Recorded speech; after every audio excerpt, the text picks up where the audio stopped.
Assalamualaikum warahmatullahi wabarakatuh. Perkenalkan, nama saya Pino Charlie, jurusan Teknik Informatika, Universitas Bina Dharma Palembang. Kali ini saya akan menjelaskan skripsi saya yang berjudul Implementasi Metode Faster Region Convolutional Neural Network atau biasa dikenal Faster RCNN untuk pengenalan jenis burung lovebird.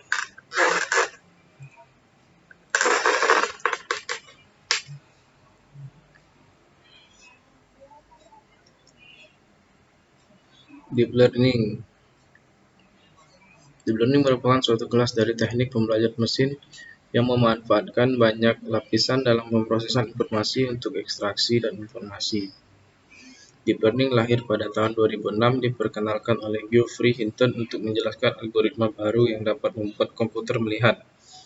Deep Learning terkenal pada kompetisi pengenalan citra Image and Large Scale Visual Recognition Competition ILS-VRC di tahun 2012.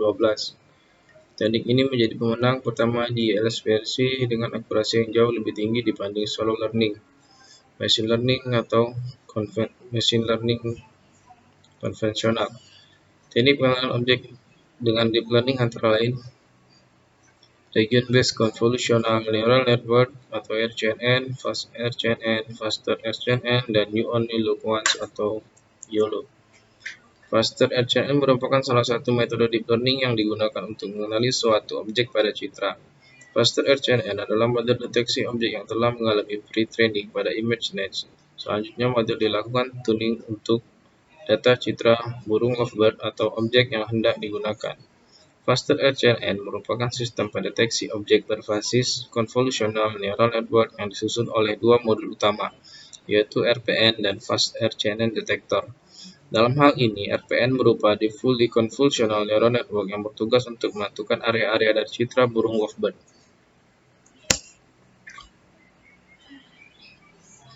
Burung lovebird itu merupakan burung berparuh bengkok asal Afrika. Jenis burung lovebird ada 9 jenis, yaitu Agapornis personata, Agapornis fischieri, Agapornis lilianae, Agapornis nigrigenis, Agapornis rosecolis, Agapornis taranta, Agapornis pularius, dan Agapornis calus.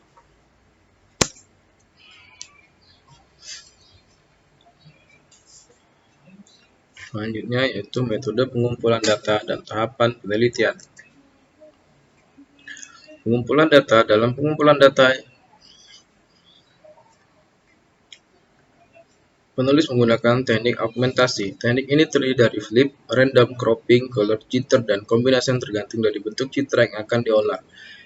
Editing dilakukan dengan aplikasi Adobe CS5, adapun tempat penelitian ialah sebagai berikut. 1. Taman Wisata Bird Jalan Gubernur Haji Ahmad Bastari Jakabaring Palembang. 2. Pasar Burung Jalan Beringin Janggut nomor 1, 17 Ilir Kecamatan Ilir Timur Palembang. Dan sisanya adalah hasil cropping dari channel YouTube yang tersebar di sosial media YouTube. Yaitu ada 6, tapi di sini dirangkum menjadi 4. Dan dari website blogspot, catatan burung blogspot.com. Tahapan penelitian bermula dari pengumpulan data, lanjut memberi label pada gambar, mengkonversi file label XML ke dalam bentuk CSV, membagi data, latih dan data uji, melakukan konfigurasi label map, konversi file ke TensorFlow record, konfigurasi training, kemudian lakukan training proses yang terdiri dari convolution, pooling, activation ReLU, fully connected layer, classification result, hingga mendapatkan hasil sesuai dengan yang diinginkan, yaitu nilai loss sesuai dengan yang diharapkan. Setelah mendapatkan lolos yang sesuai harapan, selanjutnya kita ekspor graf model menjadi sebuah model yang kemudian model tersebut dapat kita gunakan untuk melakukan objek deteksi dengan cara meload model, memasukkan atau menginput gambar atau citra lovebird, kemudian proses konvolusi, hasil klasifikasi, dan interpretasi hasil dan pembahasan,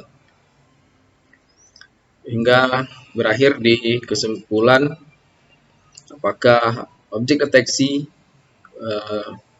mampu mendeteksi objek berdasarkan klasifikasi yang telah kita tentukan sebelumnya. Selanjutnya, langkah keempat yaitu implementasi, yaitu pengumpulan data. Terdapat 808 gambar dari 8 jenis lovebird. Di sini kita hanya menggunakan 8 jenis lovebird dari 9 jenis lovebird.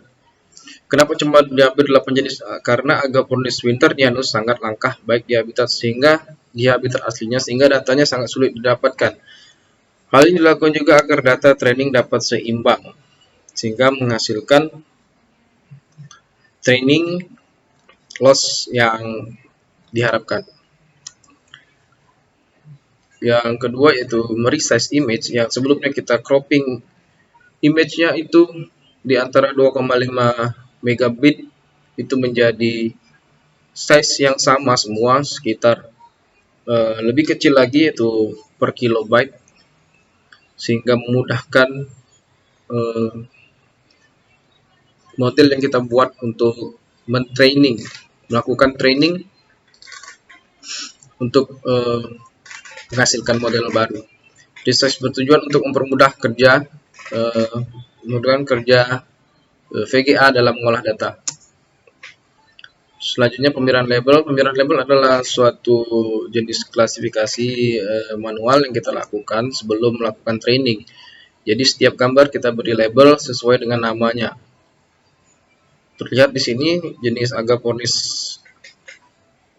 canus yang berwarna putih ini kita beri label, kemudian kita labeli sebagai Agapornis canus, yang kemudian hasil dari label tersebut terdapat koordinat atau metadata yang berbentuk file XML yang kemudian kita ubah lagi menjadi bentuk CSV. Kenapa diubah menjadi bentuk CSV? Karena kita membutuhkan file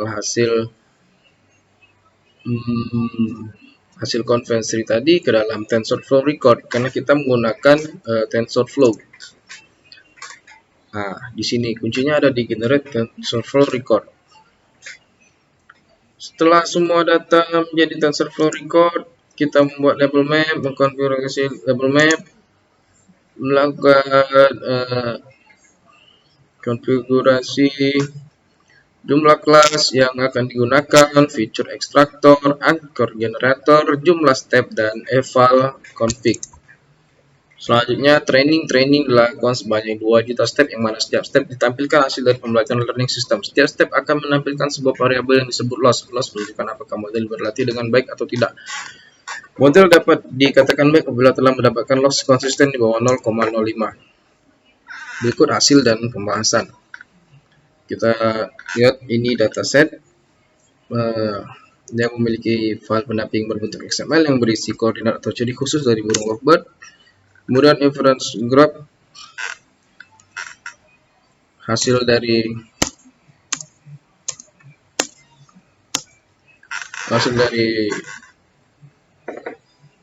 TensorFlow record yang hasil dari training yang kita lakukan, karena kita tidak bisa melihat langsung proses dari konvolusi, proses dari